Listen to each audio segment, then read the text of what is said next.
Bonjour à toutes et à tous, je vous retrouve aujourd'hui pour le 39e épisode de ma chaîne YouTube. J'espère que vous allez bien. Je vous retrouve aujourd'hui pour vous parler du fait de mettre des limites face à un abuseur, face au pervers narcissique, face à quelqu'un qui est toxique en fait. Dans le cadre du pervers narcissique en fait, ou des pervers ou peu importe, à partir du moment où il y a de la pathologie, en fait pour moi, il n'y a pas de limite possible, c'est-à-dire que cette personne ne respecte pas les limites, ne se respecte pas. Il n'y a absolument aucun cadre, aucun repère, parce que déjà, dès le départ, en fait, dans son enfance, on n'a pas respecté ses limites. On n'a pas respecté son intégrité, on n'a pas respecté son intégrité corporelle, son intégrité de l'âme, de l'esprit. Donc en fait, cette personne est devenue vraiment quelqu'un qui abuse, qui profite, qui prend chez l'autre, mais qui ne donne pas. Enfin, c'est vraiment quelqu'un qui n'a aucune limite. Donc, c'est vraiment là où nous, en tant que personnes sensibles et empathiques, puisque je pense que sur cette chaîne, il y a majoritairement des personnes qui sont dans cette sensibilité et cette empathie, c'est à nous de dire stop à ça, en fait. Parce que l'autre ne respectera pas les limites. On a beau les lui mettre, lui dire gentiment, est-ce que tu peux respecter ça, en fait? Il faut pas qu'on attende que l'autre respecte nos limites. Il faut qu'on les impose, il faut qu'on les fasse respecter. Et ça passe déjà par le fait de se légitimer, de se dire, en fait, oui, moi j'ai des besoins, j'ai des envies, j'ai des rêves, j'ai des limites. Et rapprocher le plus possible ces limites de nous. C'est-à-dire qu'en fait, on va avoir autour de nous une barrière de protection et que on interdit quiconque de franchir cette barrière de protection. Et il faut à tout prix qu'on les fasse respecter, ces limites, peu importe ce qui se passe.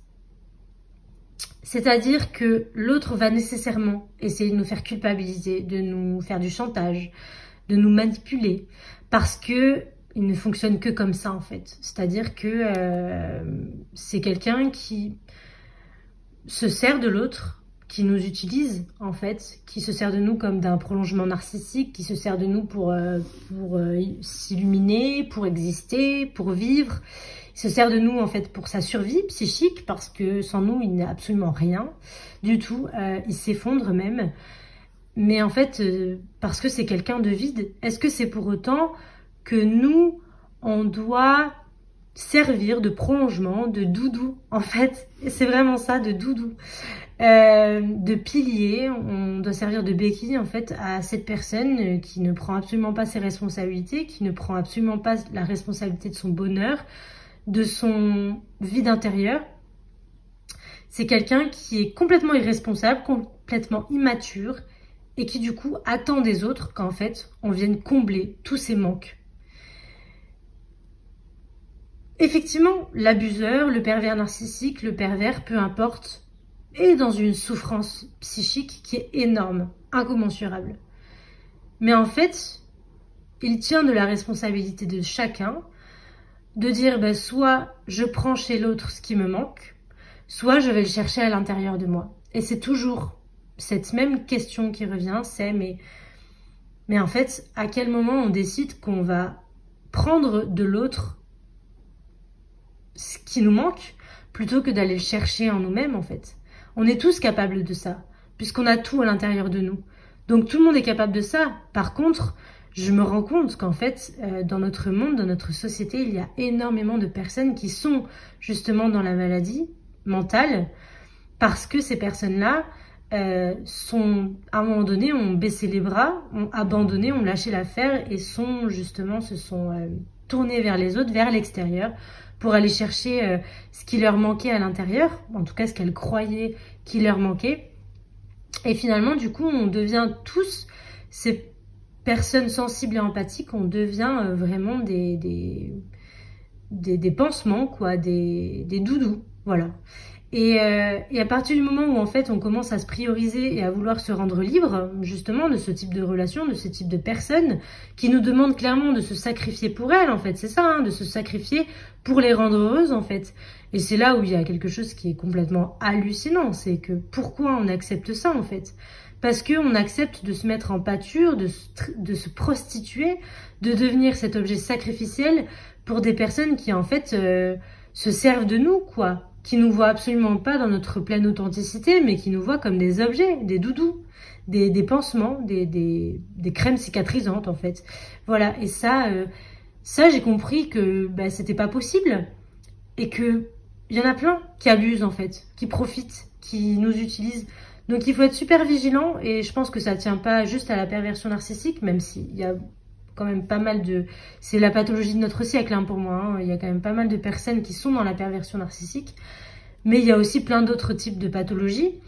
Et il y a plein d'abuseurs en fait, hein, en tout genre. Ça passe par les petits abus jusqu'aux très grands abus. Et il faut être vraiment très vigilant et savoir poser nos limites. Et ça tient aussi, et c'est ce que je voulais aussi souligner, c'est que ça tient aussi au fait que à partir du moment où on est dans une discussion avec quelqu'un qui abuse, eh bien il est super important pour moi, pour ne plus se faire abuser, de ne surtout pas se mettre à la place de celui qui abuse. C'est-à-dire que à partir du moment où vous vous mettez à la place de cette personne-là, où vous avez de l'empathie, où vous avez de la sensibilité pour cette personne, vous signez clairement votre fin, quoi, parce que c'est là-dessus que cette personne-là va s'appuyer pour continuer de soutirer toute l'énergie dont elle a besoin pour briller, en fait, pour survivre, pour exister. Donc surtout, la première limite, c'est de mettre en fait un mur entre vous et cette personne. Il n'y a rien qui peut passer. Vous êtes dans votre bulle de protection et vous n'acceptez, enfin vous refusez en fait de vous mettre à la place de cette personne et vous êtes vraiment à distance en fait. Vous êtes en mode observateur ou observatrice, vous regardez cette personne avec les yeux de quelqu'un qui est pleinement ancré, pleinement dans son corps et qui ne va absolument pas aller essayer de comprendre l'abuseur. Puisque si vous regardez bien, en fait, l'abuseur n'essaye jamais de vous comprendre. Hein. C'est toujours lui et éternellement lui. C'est complètement égoïste, complètement égocentrique. C'est une relation qui est unilatérale où vous lui devez tout et lui ne vous doit rien. Ou elle ne vous doit rien. Donc il y a quelque chose qui est absolument pas logique quand vous vous mettez à sa place et que cette personne-là ne se met absolument pas à la vôtre. À quel moment c'est équilibré, à quel moment c'est équitable en fait. Il faut être juste. C'est super important d'être juste. Donc si cette personne ne se met pas à votre place, ne vous mettez pas à la sienne. Et mettez surtout bien une barrière en place. Et il n'y a rien qui peut passer en fait. Vous êtes dans votre bulle de protection, il n'y a rien qui passe, vous ne vous mettez pas à sa place. Et surtout, vous tenez la barre. Quels sont vos besoins? Quels sont vos désirs? À quel moment en fait ce doit être respecté? Et c'est super important, vos besoins doivent être respectés en fait. Et si votre besoin c'est d'être heureux ou heureuse, d'être libre, eh bien en fait vous allez vers cet objectif.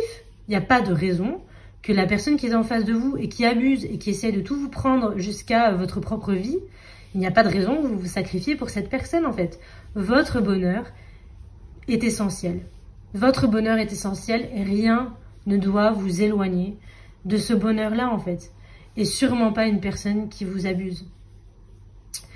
Donc ce que je voulais dire par là, c'est qu'en fait, malgré la culpabilisation, malgré le chantage, malgré tout ce qu'elle peut essayer de faire, cette personne-là qui abuse de vous ou qui essaye d'abuser de vous, eh bien surtout ne vous mettez pas à sa place parce que si vous ne vous mettez pas à sa place, mais que par contre, vous vous mettez vraiment dans votre peau, que vous restez bien ancré, bien dans votre corps, bien dans votre âme, eh bien en fait, vous allez suivre votre ligne en fait et vous n'allez pas déroger de cette ligne puisque il n'y aura plus que vous qui serez important en fait. Et l'autre, c'est sa responsabilité de ne pas vouloir se prendre en charge et de ne pas vouloir aller chercher lui-même ou elle-même son propre bonheur. Vous n'avez pas à vous sacrifier pour ça en fait, pour cette personne. Vous n'avez pas à sacrifier votre propre bonheur pour cette personne qui abuse de vous et qui vous utilise. Qui finalement ne vous aime absolument pas, hein, parce que pour moi, en tout cas, l'amour, c'est pas ça, quoi. L'amour, c'est pas de l'utilisation. L'amour, c'est accepter qu'en fait, l'autre et soit dans sa pleine authenticité, que l'autre soit libre, que l'autre soit heureux. Et donc, on ne prend pas les autres pour être heureux. Enfin, ça n'a pas de sens, en fait. Quand vous regardez bien, c'est absolument absurde et complètement pervers, en fait, de prendre l'autre comme son jouet, comme son doudou, pour qu'il serve nos propres intérêts. Enfin, ça veut dire quoi de l'autre, en fait? À quel moment l'autre est un être humain à part entière et peut être heureux? Enfin, et donc, on en arrive à un étouffement qui est énorme, il y a un manque de liberté qui est énorme. C'est juste... Enfin, moi, en tout cas, c'est pas du tout comme ça que j'envisage les relations humaines. Après, chacun voit midi à sa porte, mais pour moi, ce sont des relations abusives, toxiques, dans lesquelles on n'a pas du tout sa place pour exister, pour vivre, pour être heureux, pour être libre.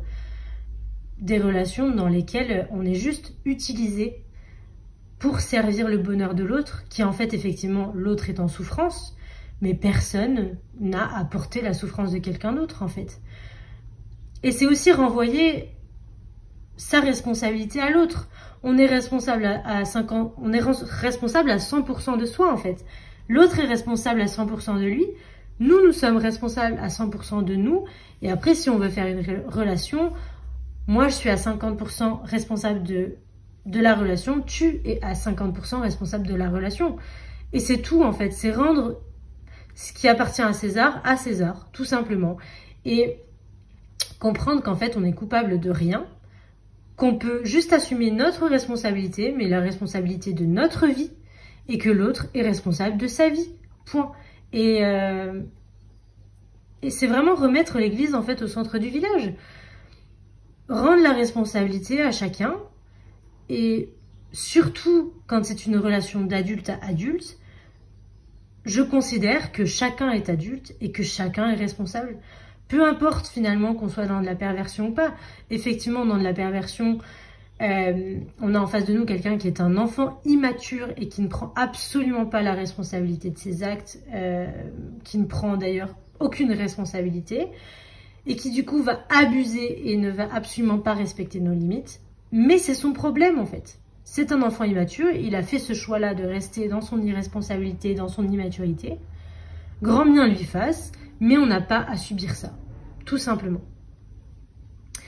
Voilà, j'espère que cet épisode vous a plu. N'hésitez pas à me laisser un petit commentaire, ça me fait super plaisir de vous lire à chaque fois. N'hésitez pas à aimer bien sûr cet épisode. N'hésitez pas non plus à vous abonner, c'est vraiment super chouette pour moi de voir tous vos nouveaux abonnements.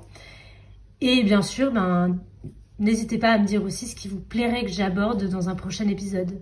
Je vous dis à très bientôt!